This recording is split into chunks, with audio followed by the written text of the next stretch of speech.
سورہ تغابن مدنی ہے، 18 آیات اور 2 رکوع ہے، نزول میں 108 ہے اور ترتیب میں 64 ہے۔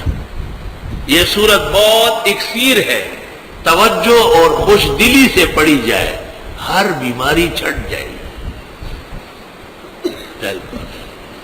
جس مرض کے لیے آپ پڑھیں گے آپ کو اس کے ختم ہوتے ہی معلوم ہو جائے گا کہ بیماری گئی۔ الحمدللہ، لا الہ الا اللہ۔ آپ پختانہ ہوتا تو بیماران و صورت ہوئی سوگنا جوڑے تو دوا تخامخا تلاوت کی۔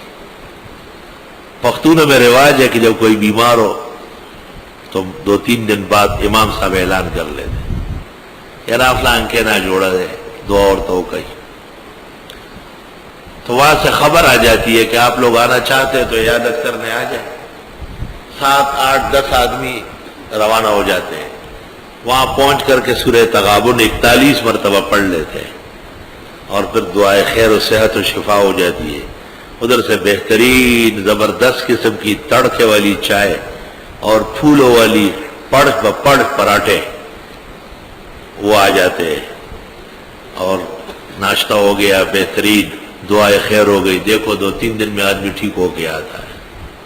یہاں ہمارے محلے میں ایک آدمی بیمار تھا، بہت غریب نے کوشش کی، اخیر میں اسی طرح کیا ہے کہ آپ کبھی کبھی موج میں سناتے اس طرح کرتے، یقین کر لو وہ ٹھیک ہو گیا۔ ایسا مجرب عمل ہے۔